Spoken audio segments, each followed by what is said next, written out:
अंदर अली और कुली का नारा इन लोगों ने दिया था, हम लोगों ने नहीं दिया था। सांप्रदायिक वह होता है जो कहता है कि मेरा इष्ट या मेरा देव या मेरा पैगंबर ही सर्वश्रेष्ठ है। उसके मानने वालों को तो जीवित रहने का अधिकार है, शेष को नहीं। मुझे लगता है वह सांप्रदायिक है।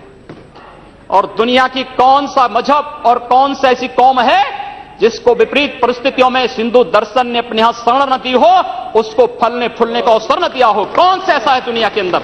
लेकिन आज जिस हिंदू दर्शन ने सबको शरण दी, सबको फलने फूलने का भरपूर अवसर दिया, आज जब उसी के खिलाफ षड्यंत्र होना प्रारंभ होता है तो उसे एकजुट होना तो पड़ेगा ही। और मुझे लगता है इन लोगों के कर्मों का फल है कि पूरे देश का हिंदू जनमानस आज इस बात के लिए तैयार हो रहा है कि उसके खिलाफ आज शासन तंत्र से जो षड्यंत्र हो रहे हैं उसका जवाब अपने स्तर पर देना ही पड़ेगा। और आज वही स्थिति सामने आई है। महोदय, मैं पूछना चाहता हूं इन लोगों से, जब भारत का मुसलमान हज यात्रा करने के लिए जाता है, महोदय, जब हज यात्रा करने के लिए जाता है उसकी पहचान तब भारतीय के नाम पर नहीं, पाकिस्तानी के नाम पर नहीं, बांग्लादेशी नाम पर नहीं, भारतीय उपमहाद्वीप का जो भी मुसलमान हज यात्रा करने के लिए जाता है उसकी पहचान हिंदू नाम पर होती है, उसकी पहचान भारतीय, पाकिस्तानी या बांग्लादेश के नाम पर नहीं। लेकिन अगर उसी हिंदू पहचान को हम इनके ऊपर यहां पर लागू करने का प्रयास करते हैं, इनको बुरा लगता है। हिंदू सांप्रदायिकता नहीं, हिंदू राष्ट्रीयता का प्रतीक है। और भारत की राष्ट्रीयता का प्रतीक हिंदुत्व को बदनाम करोगे तो उसकी कीमत चुकानी पड़ेगी इन लोगों को। आज पूरे देश के अंदर, पूरी दुनिया के अंदर अपनी सहिष्णुता के लिए पहचाना जाता था, आज उस हिंदू के साथ किस प्रकार का व्यवहार किया जा रहा है, वह कश्मीर से विस्थापित होता है, उसे कश्मीर से निकाला जाता है।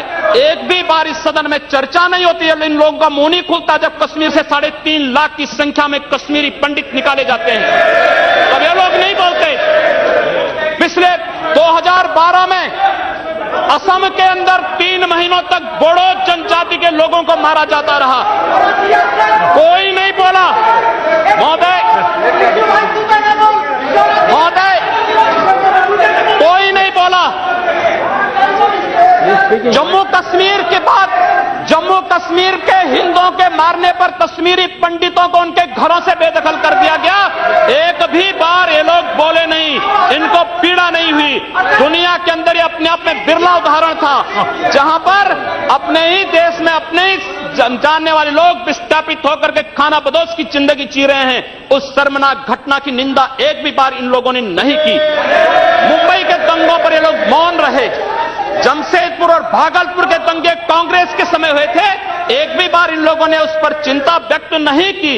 और तो और 1984 में इस देश के अंदर जिन सिख गुरुओं का योगदान इस देश को बचाने और इस देश की धर्म और संस्कृति और इस देश के समाज को बचाने में बहुत महत्वपूर्ण थी, उन सिखों के कत्लेआम पर भी इनको शर्म महसूस नहीं होती है। और आज ये लोग इस देश के अंदर बात करते हैं सांप्रदायिक सौहार्द की, इनका पूरा चेहरा सांप्रदायिक हिंसा से रंगा हुआ है, सांप्रदायिक एजेंडे से रंगा हुआ है। और इसीलिए बंधु महोदय, इस देश के अंदर असम में क्या हो रहा है, बांग्लादेशी घुसपैठिए इन लोगों के अपने हो गए और इस देश में लाखों वर्षों से रहने वाला समुदाय पराया हो गया।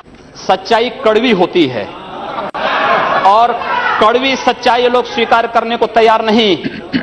और तो और कांग्रेस के लोग एक बार तो असम के ही मुख्यमंत्री को कटघरे में खड़ा कर दिया कि इन्होंने बोडो लोगों के बारे में कैसे बोल दिया। अरे बोडो वहां का नागरिक है, उसके बारे में नहीं बोलेंगे, किसके बारे में बोलेंगे? लेकिन ये लोग बांग्लादेशियों घुसपैठियों की वकालत करते हैं और बांग्लादेशी घुसपैठियों की वकालत करते हुए इन लोगों ने पूरे बांग्लादेश, पूरे पूर्वोत्तर के भारत का जो समीकरण बदला है।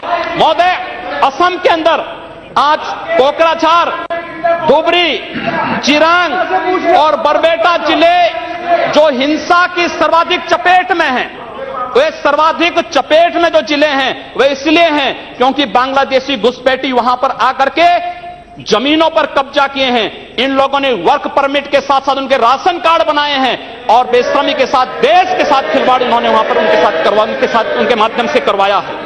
महोदय, और तो और हम किसी और बात में नहीं जाना चाहते हैं। मैं पूछना चाहता हूं कांग्रेस से और कम्युनिस्टों से भी, कोयंबटूर और बेंगलुरु धमाकों का जो अभियुक्त है, उस दुर्दांत आतंकवादी के लिए विधानसभा का सत्र, स्पेशल सत्र बुलाया जाता है। दोनों दल एक साथ मिलकर के अपील करते हैं कि उसको छुड़वाओ। ये क्या सेकुलर, क्या यही सेकुलर है? क्या इनका यही सेकुलर एजेंडा है? क्या यही इस देश में यही सेकुलरिज्म है? और इस देश के अंदर महोदय, इस देश के अंदर क्या हुआ था? Let him speak. हम भूले नहीं महोदय। 11 अगस्त 2012 को मुंबई के आजाद मैदान में जो कुछ हुआ, महोदय, आजाद मैदान की घटना क्या थी? आजाद मैदान में रोयांग मुस्लिम जो बर्मा में थे, उनके बीच में और वहां के बौद्धों के बीच में वहां पर हिंसा हुई, दंगे हुए। ये मामला म्यांमार का है, भारत का नहीं।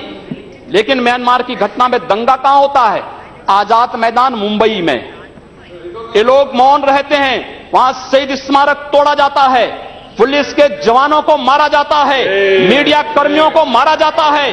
उनके साथ साथ पुणे में दंगे हुए, उनके साथ उत्तर प्रदेश के अंदर बरेली में, लखनऊ में, कानपुर में, इलाहाबाद में दंगे हुए। ये लोग मौन रहे, इन लोगों ने कभी उस पर आवाज नहीं लगाई। ये लोग मौन रहे उस घटना पर। ये वही लोग हैं जो आजाद मैदान की घटना पर मौन थे और बाबा रामदेव पे, उन सत्याग्रहियों पर ये लोग रामलला मैदान पे लाठी चार्ज करके बेशर्मी के साथ वंदे मातरम का गान करने वाले देशभक्तों पर लाठी चार्ज करते हैं। ये लोग देश के अंदर सांप्रदायिक हिंसा की बात करते हैं। सांप्रदायिक हिंसा किसने फैलाई है? कौन फैला रहा है इस देश के अंदर? कौन इस देश के अंदर सच्चर कमेटी के नाम पर समाज को बांटने का कार्य कर रहा है? इन लोगों ने सांप्रदायिक आधार पर 1947 में देश को बांटा है और आज पुनः देश को बांटने की साजिश के तहत पाकिस्तान के एजेंडे पे ये लोग कार्य कर रहे हैं।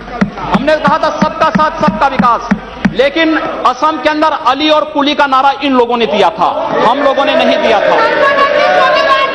असम को ये लोग बांटने का प्रयास कर रहे हैं, देश से अलग करने की साजिश कर रहे हैं। और इसीलिए मैं आपके माध्यम से कहना चाहता हूं, क्या यही इनका सेकुलरिज्म है?